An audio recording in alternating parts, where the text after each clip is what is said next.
Dok, ini kita tahu bahwa gejala baru berupa sariawan atau COVID tang betul ya dok ya? Nah, apakah ini dinamakan proses mutasi gejala seperti proses mutasi dari varian COVID yang lama ke varian COVID baru? Ini dinamakan apa dalam ilmu kedokteran dok?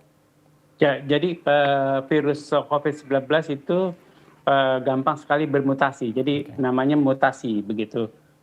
Varian itu bisa mutasinya pada beberapa gen Hmm, begitu. hmm. Kemudian bisa satu gen. Kebetulan varian B117 itu Iya. pada gen penularan atau sifat penularannya Hmm. begitu. Jadi gen ini mempengaruhi sifat virusnya jadi sangat menular begitu. Jadi tidak mempengaruhi gen yang menimbulkan imunitas pada proteinnya juga tidak mempengaruhi. Baik. Jadi virus ini sudah bermutasi dari Januari sampai Mei Hmm. itu 3 serotype bahkan serotype A begitu serotype B dan serotype C. Hmm. Itu sudah diyakini ada di Cina A dan B, di Asia, di Eropa adalah B, dan kemudian di Amerika C begitu. Oke. Jadi begitu cepat Hmm. virus ini bermutasi begitu. Jadi kalau lihat mutasinya memang virus ini kayak virus influenza Hmm. gampang bermutasi. Kalau virus influenza tiap tahun menjadi serotype baru, kemudian harus diantisipasi apakah itu mempengaruhi antibodi atau tidak, atau mempengaruhi sifat yang tertentu atau tidak begitu. Baik. Dan itu harus dibaca oleh genotype kita. Baik.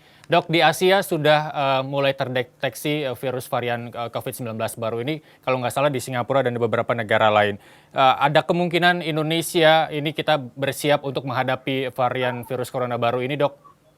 Ya, Indonesia sudah menutup, artinya Indonesia harus siap. Ya. Mau nggak mau harus siap. Kemudian pada waktu menutup, kemudian ditemukan virus itu di Singapura dan Malaysia. Ya. Jadi waktunya tepat begitu.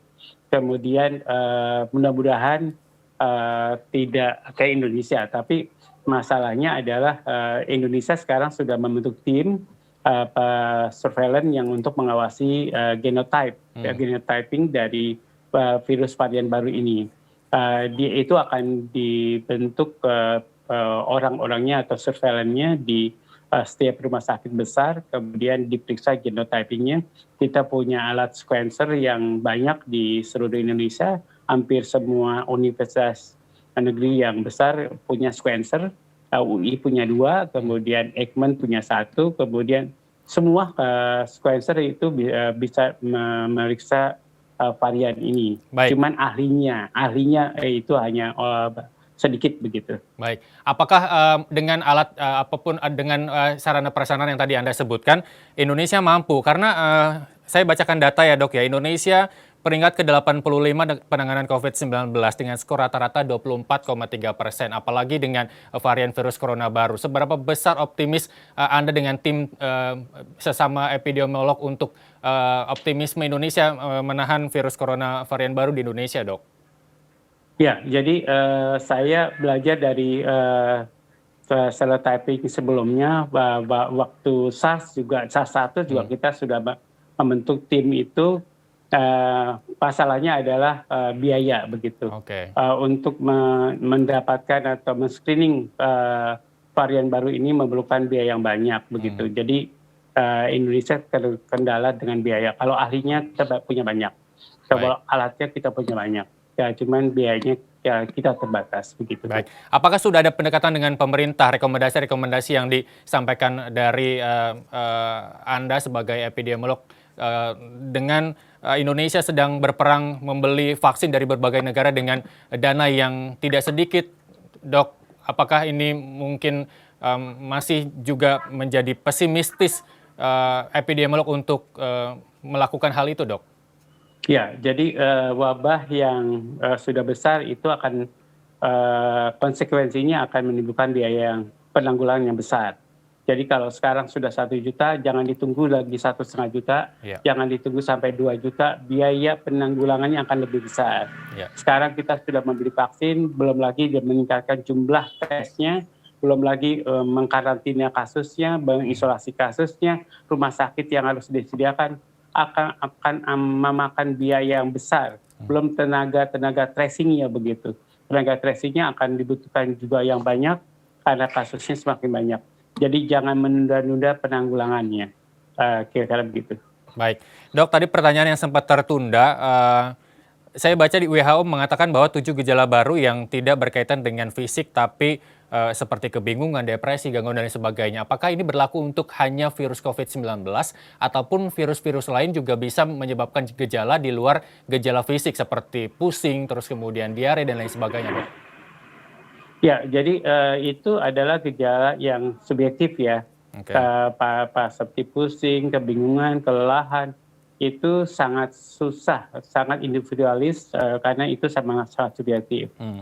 Jadi itu mungkin karena dia tahu itu virus baru dan sangat menular, jadi dia takut ya secara subjektif akan menimbulkan ketakutan, ya akan menimbulkan kelelahan, akan menimbulkan kebingungan. Hmm.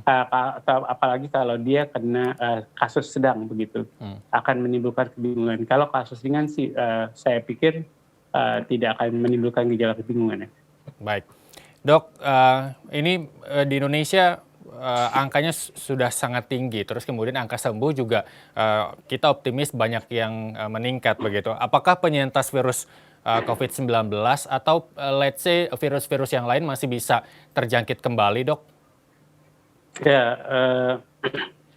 menurut saya sih bahwa kalau COVID-19 itu bisa terjangkit berkali-kali begitu.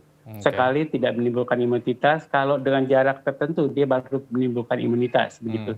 Kalau jaraknya lama mungkin tidak menimbulkan imunitas cukup, jadi bisa 3 kali baru akan menimbulkan imunitas atau antibodi dalam tubuh kita akan tinggi. Mungkin 3 kali infeksi akan imun orang yang terinfeksi begitu, Mas. Baik, terakhir Dok, pesan untuk pemerintah terkait juga dengan yang tadi kita bicarakan menanggapi varian virus corona baru atau mungkin langkah apa yang akan dicetuskan oleh Anda sebagai epidemiolog dengan teman-teman seprofesi, Dok, untuk Indonesia yang dengan harapannya cepat untuk mengatasi COVID-19 gitu, Dok.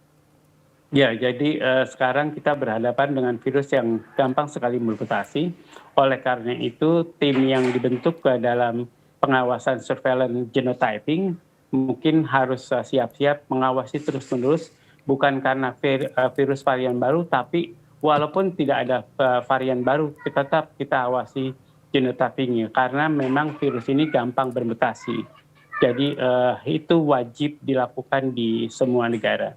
Kemudian yang kedua adalah mari kita mengatasi bencana wabah COVID-19 ini sedini mungkin akan lebih baik. Kalau kita menunggu lebih banyak lagi akan menimbulkan biaya yang lebih besar penanggulangannya. Baik. Kira-kira begitu. Baik, terima kasih Dr. Tri Yunis Miko Wayono telah bergabung bersama kami di Dialog Nusantara Siang. Selamat kembali bertugas, Dok.